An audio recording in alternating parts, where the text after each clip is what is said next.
good business, they have got good number of users, and they have also empowered ordinary Indians. इसकी हम तारीफ करते हैं. व्यापार करें, पैसे कमाएं और सोशल मीडिया पर ऑर्डिनरी इंडियंस को आप मजबूत करें. आपका स्वागत है. The government welcomes criticism and the right to dissent. Let me make it very clear. And social media has been used to ask questions too. But it is very important that the users of social media must be given the forum to raise their grievance and resolution against the use, against the abuse and misuse of social media. Let me repeat, it is important that the social media users running into crores should also be given a proper forum for resolution of their grievances within a time-bound manner against the abuse and misuse of social media. ये हमारा एक बहुत बड़ा इसका focus है कि we are empowering the ordinary users of social media in this process. बाकी प्रकाश जी उस विषय को बताएंगे. हमारे सामने शिकायत आती थी कि एक महिला की मॉर्फ फोटो दिखाई जा रही है, मॉर्फ किया हुई. बॉयफ्रेंड गर्लफ्रेंड स्प्लिट कर गए, बहुत कॉम्प्रोमाइजिंग फोटोग्राफ दिखाई जा रही है. ऐसे ऐसे प्रेजेंटेशन आ रहे हैं सोशल मीडिया में which cannot be called civilised from any point of view, impinging upon dignity, compromising the civilized norms of existence. ऐसी शिकायतें हमारे पास बहुत आई थी. और बाकी चर्चा हम करेंगे कि how of late some intermediate and social media platforms we are used to garner commercial and financial controversy inter se among corporate houses. हमारे सामने ये भी शिकायत आई थी कि सोशल मीडिया को आजकल क्रिमिनल, टेररिस्ट देश में chaos, mayhem, वायलेंस को प्रमोट करने के लिए also from across the border कार्रवाई कर रहे हैं. मैं आपको बताना चाहूंगा, the basic essence of this is what? I would say it a soft touch oversight mechanism,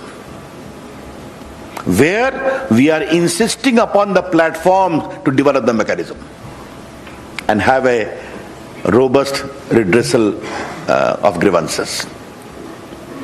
और अब जब प्रकाश जी अपनी बात कहेंगे तो वहां भी एक सॉफ्ट टच मैकेनिज्म है where the platforms be the OTT और digital platforms are being emphasised to have a proper mechanism. ये हमारा फोकस है, ये समझना चाहिए. मैं I am wish to share some statistics to you. Bharat में व्हाट्सएप के यूजर्स हैं 53 crore.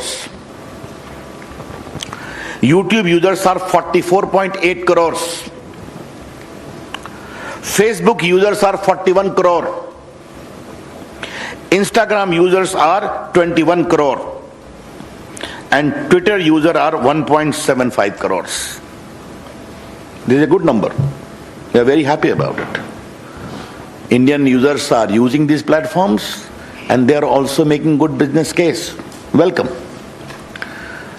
But what has happened, as I indicated in the very beginning, concerns are being raised over the years about rampant abuse of these social media platforms. ये आपके court के सामने बात आई है, parliament के सामने बात आई है, सिविल सोसाइटी ने बात उठाई है.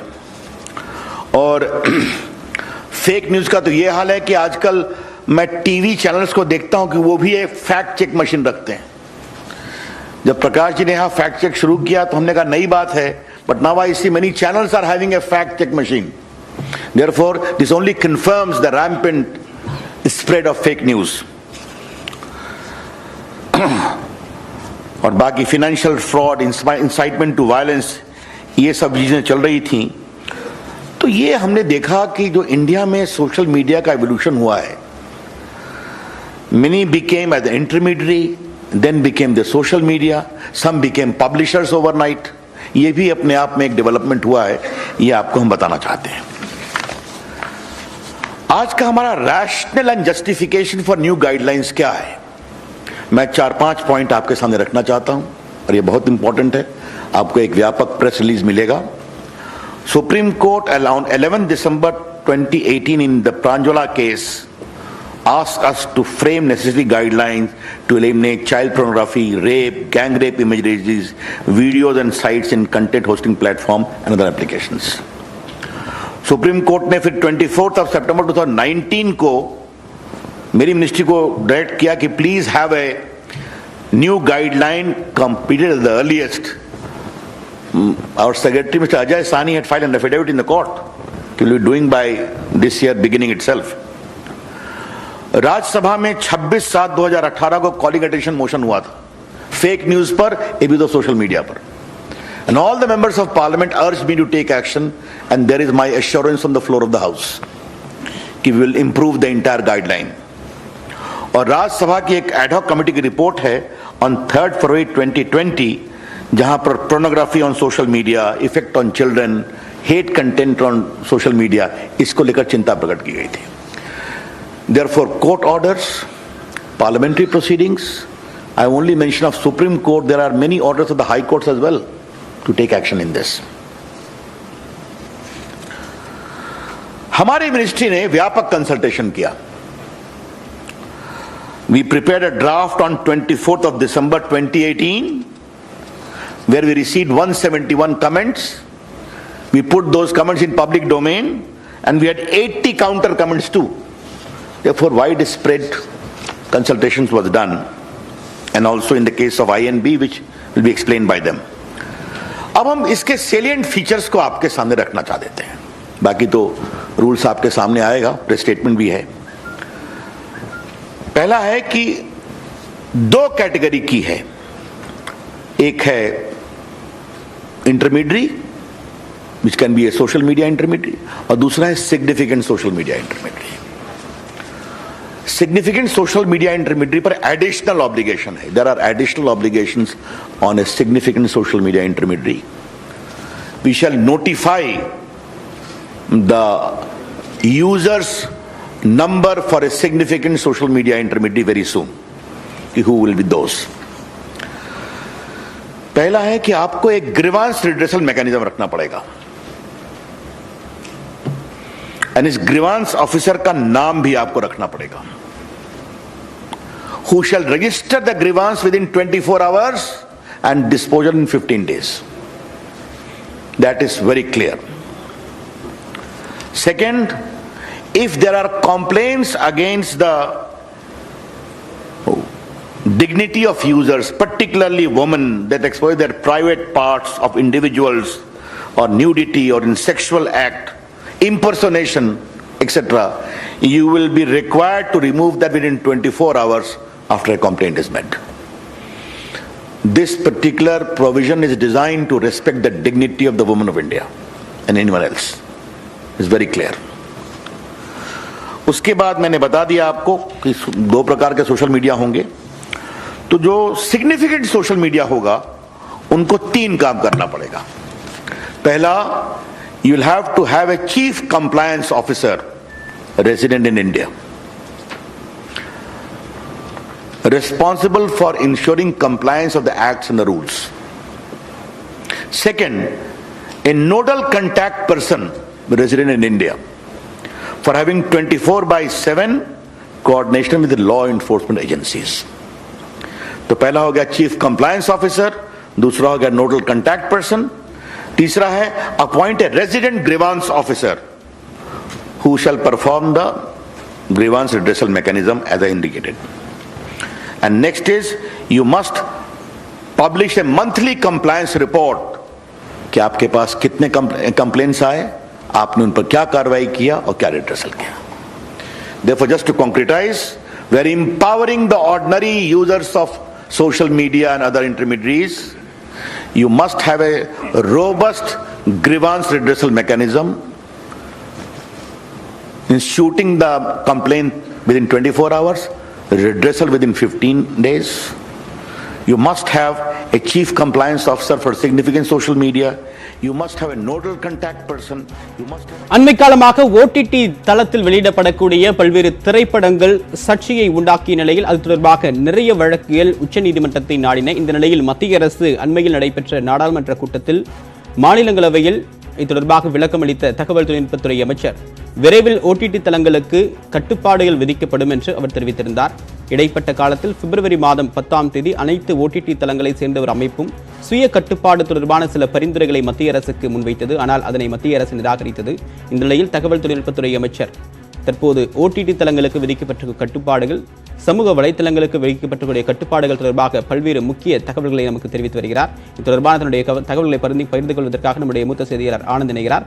ஆனந்த், தற்போது என்னென்ன புதிய கட்டுப்பாடுகள் நடைமுறைக்கு வர இருக்கு? ஓடிடி தளங்களுக்கு இதில் என்ன சிக்கல்கள் ஏற்படும்? அதனால பட தயாரிப்பாளர்கள், பொதுமக்கள், அரசுக்கு இந்த 3 பேருக்கும் இப்போ வந்திருக்கக்கூடிய புது விதிமுறைகள் என்னென்ன? தேவப்பிரியன், பொதுவாகவே பார்த்தீங்கன்னா சினிமா மற்றும் தொலைக்காட்சிகளுக்கு எப்போவுமே கட்டுப்பாடுகள் உண்டு. சினிமாவுக்கு யுஏ மற்றும் யூ அப்படியான 3 வகையான கட்டுப்பாடுகளை சென்சார் போர்டு மூலமாக மத்திய அரசு அமல்படுத்தி வருகிறது. ஆனால் தொலைக்காட்சிகளுக்கு ஒரே ஒரு சர்டிஃபிகேட் மட்டும்தான், யூ சர்டிஃபிகேட் மட்டும்தான். அதில் 18 வயதுக்கு மேற்பட்டவர்கள் பார்க்கக்கூடியலான வகையில் மட்டுமே நிகழ்ச்சிகளையும் திரைப்படங்களையும் ஒளிபரப்ப வேண்டும் என்ற கட்டுப்பாடுகள் இருந்து வருகிறது. ஆனால் ஓடிடி தளங்களை பொறுத்தவரை அது சமீபமாக ஒரு 3-4 ஆண்டுகளுக்கு முன்பு தான் அது வளரத் தொடங்கியது. இந்த நிலையில் இந்த தளங்களுக்கு எந்த விதமான கட்டுப்பாடுகளும் இல்லாமல் அவை சுதந்திரமாக இயங்கி வந்தன. இவை கருத்து சுதந்திரத்திற்கு ஒரு முக்கியமான விஷயமாக பார்க்கப்படுவதாக பல இயக்குநர்களும் தயாரிப்பாளர்களும் திரையரங்குகளை விட்டு ஓடிடி பக்கம் நகர்ந்து அதற்காகவே பிரத்யேகமாக நிகழ்ச்சிகளையும் திரைப்படங்களையும் தயாரிக்க தொடங்கினர். இந்த நிலையில்தான் தற்போது மத்திய அரசு ஓடிடி தளங்களுக்கு கட்டுப்பாடுகளை விதித்திருக்கிறது. இது தொடர்பாக நம்முடன் பேசுவதற்காக தயாரிப்பாளர் தனஞ்சயன் நம்மோடு இருக்கிறார். தனஞ்சயன் சார், வணக்கம். இப்போ பார்த்துக்கிட்டிங்கன்னா ஓடிடி தளங்களுக்கு சர்டிஃபிகேட் முறைகளையும் ஜானர் வாரியாக பிரிவுகளையும் ஏற்படுத்தி மத்திய அரசு கட்டுப்பாடுகளை விதித்திருக்கிறது. இது இயக்குநர்களுக்கும் தயாரிப்பாளர்களுக்கும் எந்த வகையில் ஒரு அழுத்தத்தை கொடுக்கும் நீங்க நினைக்கிறீங்க?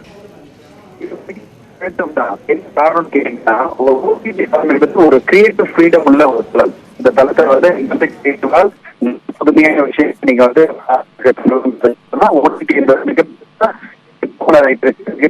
மக்கள் மத்தியில ஒரு ரீச்சை வந்திருக்கு.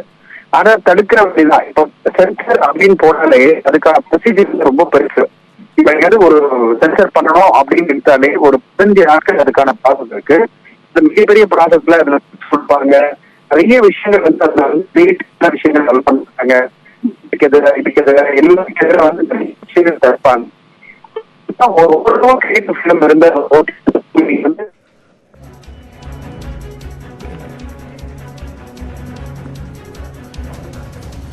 நன்றி தயாரிப்பாளர் தனஞ்சயன். உங்க தொலைபேசி அழைப்பில் ஏதோ கோளாறு இருக்கு, அதை நம்ம தொழில்நுட்ப குழு சரி செய்வாங்க. நம்மோட இப்போ பத்திரிகையாளர் பிஸ்மி இணைஞ்சிருக்காரு. பிஸ்மியிடம் பேசலாம். பிஸ்மி, வணக்கம். இப்போ இந்த சர்டிபிகேட் முறைகள் திரைப்படங்களுக்கு உள்ளது போலவே, திரையரங்குகளுக்கு உள்ளது போலவே ஓடிடி தளங்களுக்கும் மத்திய அரசு அறிமுகப்படுத்தி இருக்காங்க. இது எந்த மாதிரியான அழுத்தங்களை தயாரிப்பாளர்கள் மீதும் இயக்குநர்கள் மீதும் விதிக்கும் நினைக்கிறீங்க? இதுவரைக்கும் ஓடிடி பிளாட்ஃபார்ம்ல வர்ற வெப் சீரிஸ் மற்றும் அந்த ஓடிடி ஒரிஜினல்களுக்கு எந்த கட்டுப்பாடுமே கிடையாது. ஒரு கருத்து சுதந்திரம் அப்படிங்கிற ஒரு விஷயம் எல்லாருக்குமே இருந்தது. ஆனால் இந்த கருத்து சுதந்திரத்தை பயன்படுத்தி இந்த இயக்குநர்கள்லாம் எப்படிப்பட்ட படைப்புகளை ஓடிடியில கொடுத்தாங்க அப்படிங்கிறதே நம்ம இந்த நேரத்துல நினைச்சு பார்க்கணும். சென்சார் இல்லை அப்படிங்கிற ஒரே காரணத்துக்காக ஆபாசத்தையும் வன்முறையையும் அந்த ஓடிடி தளத்துல போய் கொட்டுனாங்க அப்படிங்கிறது தான் உண்மை. ஸோ இவங்க பண்ணின அந்த செயல் தான் இன்னைக்கு ஓடிடியை கட்டுப்படுத்தணும் அப்படின்னு மத்திய அரசு இப்படி ஒரு முடிவை எடுக்க வச்சிருக்கு. அதே நேரம் பாத்தீங்கன்னா ஓடிடிக்கு நம்ம கட்டுப்பாடு வருவதையும் தணிக்கை வருவதையும் நம்ம ஆதரிக்கல. முக்கியமா பாஜக அரசு இதை கொண்டு வரும்போது நிச்சயமா நம்ம சந்தேக கண் கொண்டுதான் பார்க்கணும்.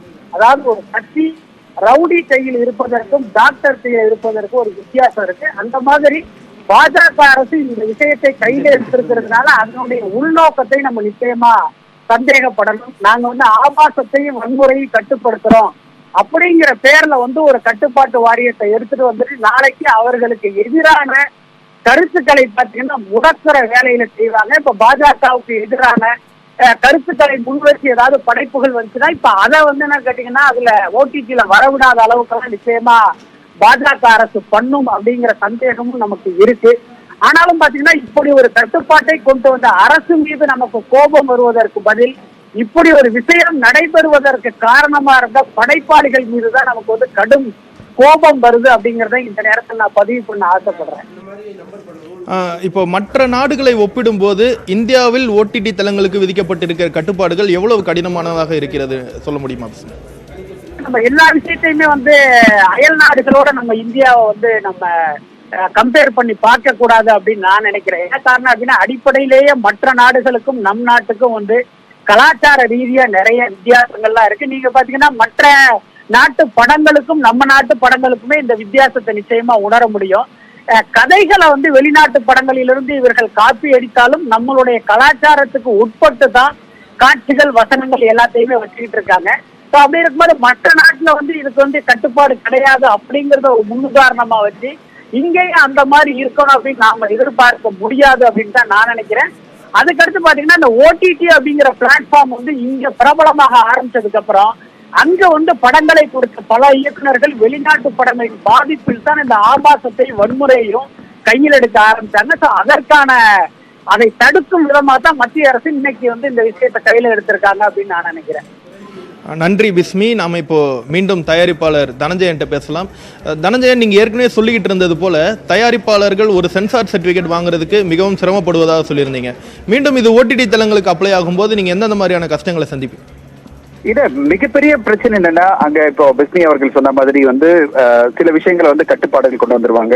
இது அரசியலுக்கு எதிரான விஷயம், மதத்துக்கு எதிரான விஷயம் வரும்போது கண்டிப்பா மிகப்பெரிய கட்டுப்பாடுகளை விதிப்பாங்க. அதோட முக்கியமான விஷயம் பாத்தீங்கன்னா நம்பர் ஆஃப் டேஸ், அதாவது ஒரு படைப்பு வந்து நீங்க உருவாக்கின பிறகு குறைந்தபட்சம் 15 to 30 நாட்கள் ஆகும் ஒரு ப்ராசஸ் நீங்க ஃபாலோ பண்ணணும். சென்சர்ல அப்ளை பண்ணி அது பிறகு அவங்க கொடுக்குற கட்ஸ் எல்லாம் இம்ப்ளிமெண்ட் பண்ணி திருப்பி நீங்க ஒரு தடவை அவங்ககிட்ட அப்ரூவல் வாங்கின பிறகுதான் நீங்க வந்து இந்த படைப்பே வந்து ஓடிடி தளத்துல கொண்டு வரணும் அப்படின்னு வரும்போது ஒரு மிகப்பெரிய டைம் எடுக்க ஆரம்பிக்கும். இப்ப கிரியேட்டிவ் இதுல பாத்தீங்கன்னா ஒரு படைப்புல இருக்கிற அந்த சுதந்திரம், இப்போ ஒரு படைப்பை எடுத்து முடிச்ச உடனே எடிட் பண்ணி நம்ம வந்து ஒரு ஓடிடி தளத்துக்கு கொடுக்க முடியும் அப்படின்றதெல்லாம் போயிட்டு இப்போ ஒரு கட்டுப்பாடோடு வரணும் அப்படின்னு வரும்போது நிறைய மீண்டும் அந்த படைப்புல இருந்த சுதந்திரம் போய் எல்லோருமே ஒரு கட்டுப்பாடுகளை கொண்டு வரும்போது இது எந்த அளவு வந்து ஓடிடி தளங்களை பார்த்துட்டு வர மக்களுக்கு இன்ட்ரெஸ்டிங்கா இருக்கும்னு எனக்கு தெரியல. ஏன்னா எல்லோருமே ஓடிடி தளங்களை பார்க்கறதுக்கான காரணம் இன்னைக்கு மிகப்பெரிய அளவுல இந்த கொரோனாவுக்கு பிறகு நிறைய படைப்பு சுதந்திரத்தோட நல்ல படைப்புகள்லாம் வந்ததுதான். உலக அளவுல பாத்தீங்கன்னா எல்லா மொழிகளிலிருந்தும் நிறைய படைப்புகள் நல்ல நல்ல படைப்புகள்லாம் வர ஆரம்பிச்சிருக்கு. இப்ப அந்த படைப்புகள்லாம் நீங்க வந்து சென்சாருக்கு பிறகுதான் வரணும் வரும்போது மிகப்பெரிய ஒரு பிரச்சனையை தான் சந்திக்க போகுது. இப்போ பார்த்துக்கிட்டிங்கன்னா பெரும்பாலும் ஓடிடி தளங்களில் வெளிநாட்டு திரைப்படங்களும் வெளிநாட்டு சீரியல்களும் தான் இருக்கும். இப்போது இந்த மாதிரியான கட்டுப்பாடுகள் விதிக்கப்படும் போது அவர்கள் இந்த கட்டுப்பாடுகளுக்கு ஒத்துப்போவாங்கன்னு நினைக்கிறீங்களா, இல்லை அந்த மாதிரியான படங்களை இந்தியாவில் ஒளிபரப்பாமல் நிறுத்திடுவாங்கன்னு நினைக்கிறீங்க? அது கண்டிப்பா ரெஸ்ட்ரிக்ஷன் ஆயிடும். என்னன்னா நீங்க வந்து இந்தியாவில் அது மாதிரி வரக்கூடாது அப்படின்னு அவங்க வந்து இம்போஸ் பண்ணிட்டாங்கன்னா அந்த படங்களை இங்க காமிக்க முடியாது. இப்ப இந்திய நாட்டுல சார்ந்த படங்கள்லாம் இந்த சென்சர்ல போகணும், வெளிநாட்டு படங்கள்லாம் வந்து நீங்க வந்து சென்சர் வாங்கின பிறகுதான் இந்த நாட்டுல வந்து அலோவ் பண்ணணும் அப்படின்னு வரும்போது ஒரு பிரச்சனை சாதிக்கும் எல்லா ஓடிடி தளங்களும். இது எந்த ஓடிடி தளங்கள் ஏற்றுக்கொள்பாங்கன்னு தெரியல எனக்கு. என்ன காரணம்னா அவங்க வந்து உலகளாவிய லெவல்ல ஒரு ஓப்பனான ஒரு தளம் தான் ஓடிடி தளம். அதுல போய் நான் ரெஸ்ட்ரிக்ஷன் பண்ண போறேன், இந்த மாதிரி இந்த சென்சர் பண்ண பிறகுதான் நீங்க கொண்டு வரணும்னு சொல்லும் போது அவங்க அதை எப்படி இம்ப்ளிமெண்ட் பண்ண முடியும் அப்படின்றதும் எனக்கு ஒரு மிகப்பெரிய கேள்விக்குறியா இருக்கு. நன்றி தனஞ்சயன். அடுத்ததாக நம்மோட இயக்குனர் நவீன் இணைஞ்சிருக்காரு. நவீன், இப்போ பார்க்கும்போது இளம் தலைமுறை இயக்குனர்கள் பெரும்பாலும் தங்களுடைய கருத்து சுதந்திரத்திற்காக ஓடிடி தளங்களை நாடி போகிறாங்கன்னு சொல்லலாம். இந்த வகையில் மத்திய அரசு இப்போது விதிக்கப்பட்டிருக்கக்கூடிய இந்த கட்டுப்பாடுகள் இயக்குனர்களை எந்த அளவுக்கு பாதிக்கும்னு நீங்க நினைக்கிறீங்க? வணக்கம். இது கண்டிப்பா அதாவது ஓடிடியில வர கண்டென்ட்ஸ் எல்லாமே இந்த சென்சார் அப்படிங்கிற ஒரு விஷயம் இல்லாம இருக்கனால அது ஃபுல் கிரியேட்டிவிட்டியை யூஸ் பண்ணக்கூடிய, அது பொலிட்டிக்கலா இருக்கட்டும், உளவியல் ரீதியான விஷயமாகட்டும், எதா இருந்தாலும் ஒரு கிரியேட்டர் என்ன நினைக்கிறாரோ அதை வந்து முழுமையா சொல்லக்கூடிய ஒரு சுதந்திரம் இருக்கு. அது வந்து அந்த அந்த ரக்கையை வெட்டுறது அப்படிங்கிறது எனக்கு அது சரியான விஷயமா தெரியல. ஏன்னா வந்து ஓடிடியில் டிவியை பொறுத்த வரைக்கும் அதுல வந்து ரேட்டிங்ஸ் போட்டிருக்கு, 18+, 13+ அப்படிங்கிற எல்லா ரேட்டிங்கும் போட்டிருக்கு. அந்த வியூவர் எனக்கு இது வேணுமா வேண்டாமா அவரு சூஸ் பண்ணி அதை பாக்குறது. அந்த வியூவருடைய இன்டலெக்சுவலுக்கு நம்ம வைக்கிற அந்த வியூவருடைய அந்த இன்டலெக்சுவல் இதை வந்து நம்ம சந்தேகிக்கிற மாதிரி இருக்கு. நீ என்ன பார்க்கணும் பார்க்க கூடாது அப்படின்னு நம்மளே ஏற்கனவே ஒரு செட் ஆஃப் பீப்புள் உட்காந்து முடிவு பண்ற மாதிரி இருக்கு. அந்த ஒரு வியூவரை, அந்த ஆடியன்ஸுக்கு அவருக்கான மதிப்பை நம்ம கொடுக்கணும். அவரு எதை பார்க்கணும்னு அவர் விரும்புறாரோ அவரு அதை பார்க்க போறாரு. அவரு 13+ இருக்கு, 18+ இருக்கு, நான் இந்த வயலன்ஸ் பார்க்கணும்னு நினைக்கிறேன்னா, நான் இந்த செக்ஷுவல் கண்டென்ட் பார்க்கணும்னு நினைக்கிறேன், நான் இந்த பொலிட்டிக்கல் கண்டென்ட் பார்க்கணும்னு நினைக்கிறேங்கிறது அது அவருடைய தனிப்பட்ட உரிமை. அது அதை நம்ம பறிக்கூடாதுன்னு நினைக்கிறேன். இதுக்கு முன்னாடி பேசின பத்திரிகையாளர் பிஸ்மி சொல்லும்போது, பலருக்கு இது ஒரு கருத்து சுதந்திரமா இருந்தாலும் சிலர் அதை மிஸ்யூஸ் பண்ற காரணத்தினால தான் மத்திய அரசு இது மாதிரியான ஒரு நடைமுறையை கையாண்டிருக்காங்கன்னு சொல்றாரு. அதை பத்தி உங்க கருத்து? இல்ல, சிலர் மிஸ்யூஸ் அப்ப நீங்க என்ன சொல்ல வராங்க அப்படின்னா, அது வந்து செக்ஷுவல் கண்டென்ட் நிறைய வருது அப்படிங்கறத இன்னும் நம்ம ரொம்ப கன்வென்ஷனலா இருக்குமோ அப்படிங்கிற மாதிரி ஒரு சந்தேகம் வருது. காமம் அப்படிங்கிறது நமக்குள்ள இருக்கக்கூடிய விஷயம். அது செக்ஷுவல் கண்டென்ட்டா ஒரு செக்ஷுவல் காமெடி வரதோ இல்ல ஒரு செக்ஷுவல் எரோட்டிக்கான ஒரு படம் வரதோ அது வந்து நம்ம அது தவறு அப்படின்னு சொல்றதே ரொம்ப தவறான விஷயமா இருக்கு. ஏன்னா நம்ம இந்தியால தான் எனக்கு தெரிஞ்சு ஆதி காலத்துல இருந்து உடல் உறவு செய்வதையும் காமம் சார்ந்த விஷயங்களை வந்து கோயில்ல சிற்பங்களா வச்சிருக்கோம். நம்ம காமத்தை அவ்வளவு புனிதமா பார்க்கக்கூடிய ஒரு நாட்டுல இருக்கோம். அதே நாட்டுல தான் நம்ம ஹிப்போக்ரிட்டிக்கா என்ன சொல்றோம் அப்படின்னா, இல்ல ஐயோ செக்ஷுவலா காமிச்சா அது ரொம்ப தப்புன்னு சொல்றோம். இந்த ஹிப்போக்ரசி இருக்குல்ல, இந்த முரண் இருக்குல்ல, இந்த முரணை நம்ம முதல்ல அட்ரஸ் பண்ணணும். அதுதான் நம்ம கிட்ட இருக்கிற பெரிய பிரச்சனை. அதனால வந்து யாரும் தப்பா யூஸ் பண்றதுலாம் இல்ல. அந்த படம் நல்லா இருக்கா இல்லையா, நல்லா இல்லாத படத்தை நம்ம பார்க்க போறது இல்லை, அவ்வளவுதான் இல்லையா? இப்போ ஓடிடி தளங்கள் வர்றதுக்கு முன்னாடி திரையரங்குகளில் நம்மளால் பெரும்பாலான வெளிநாட்டு படங்களையோ சீரியல்களையோ பார்க்க முடியாது. அவங்களோட கலாச்சாரங்களை தெரிஞ்சுக்கிறதுக்கு ஒரு சிரமமான விஷயமா இருந்தது. ஆனால் ஓடிடி தளங்களின் வரவுக்கு அப்புறமா இது ரொம்ப ஒரு ஒயிட் ஸ்ப்ரெட்டாக போய் இங்கே இருக்கக்கூடிய கிரியேட்டிவ் இயக்குநர்களும் எழுத்தாளர்களும் பல மாதிரியான கலாச்சாரங்களை தெரிந்து கொண்டு அதுக்கேற்ற மாதிரி படங்களை எடுப்பதற்கான சூழல் இருந்தது. அது இப்போ தடைபடும் நினைக்கிறீங்களா?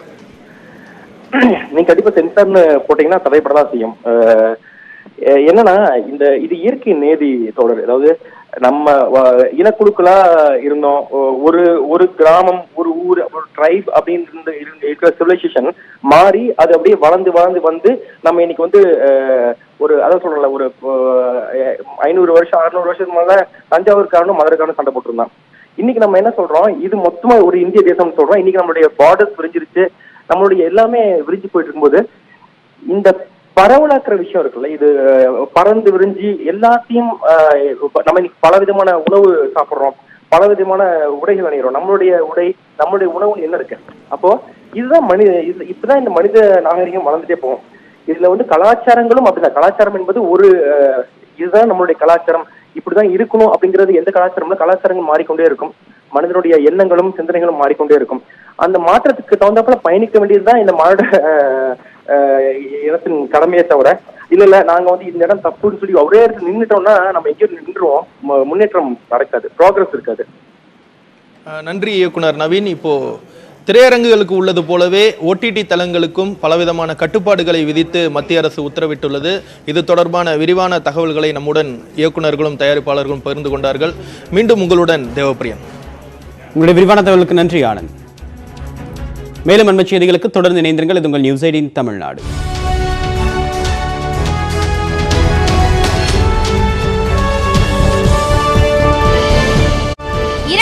செய்திகள். தமிழகத்தின் அரசியல் அரிச்சுவடி, சுதந்திர போராட்டம் முதல் சமகால போராட்டங்கள் வரை எல்லாவற்றையும் தெரிந்து கொள்ள கதையல்ல வரலாறு நாள்தோறும் மாலை 6:30 மணிக்கு மற்றும் இரவு